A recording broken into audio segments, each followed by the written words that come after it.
पाल्पाको ऐतिहासिक तथा धार्मिक पर्यटकीय स्थल सत्यवतीमा मेला लाग्दैछ कार्तिकको महिनामा र त्यसको बारेमा जानकारी दिने उद्देश्यले एउटा कार्यक्रम छ। त्यहाँ पत्रकार सम्मेलन, त्यहाँ हामी जाने क्रममा अहिले पानी परिरहेको छ र गाडी एकदमै, यो फोर व्हिलर गाडी भए पनि एकदमै गाह्रो र बिजोग अवस्था छ। पानी निरन्तर परिरहेको छ। पर्यटकीय मार्ग एकदमै गाह्रो अवस्था छ।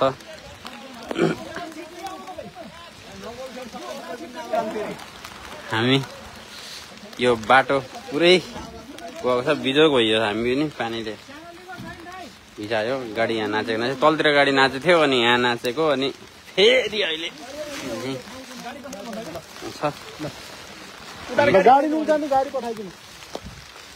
एकदमै उकालो बाटो, चिप्लो बाटो।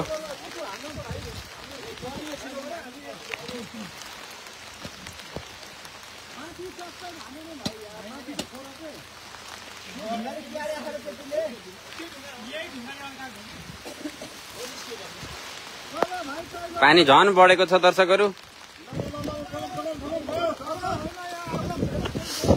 हाम्रो बाबाका साथीहरू हामी सबैजना यहाँ यो एकदमै अवस्थामा छौँ। पुलिसले गाडी निकाल्ने एकदम भरपुर भएको छ। अब निस्किन्छ कि हेरौँ है त गाडी।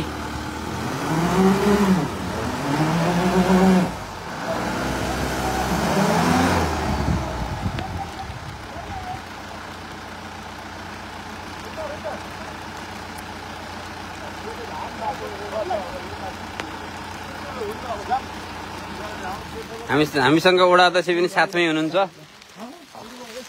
पूर्व वडा अध्यक्ष। हामी अहिले प्रत्यक्ष प्रसारणमा छौँ। मोनिटाइज होइन सर, हामी पुरै जनताको सेवाका लागि गरेका छौँ। डिबी सर एकदमै बाटो अप्ठ्यारो,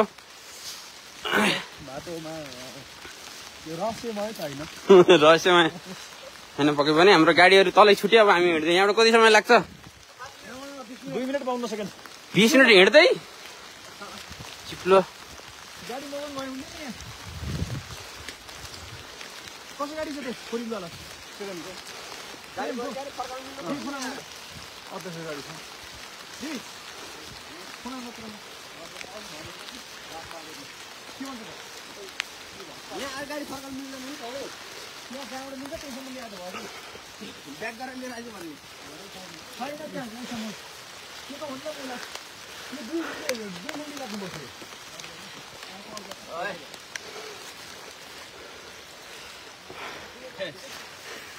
त्यस्तै भयो।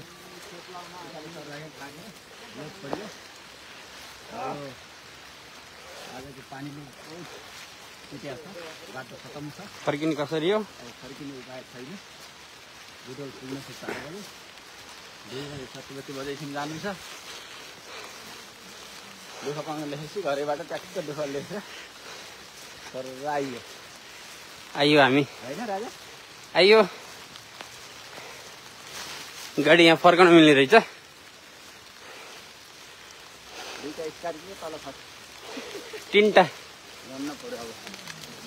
अब यस्तो चिप्लो। हामी सत्यवती मन्दिरमा जाँदैछौँ दर्शकहरू। चिच्चाएर वर माग्ने अनौठो प्रचलन रहेको सत्यवती बजेको मन्दिरमा हामी जाँदैछौँ। बाटो निकै चिप्लो अप्ठ्यारो छ।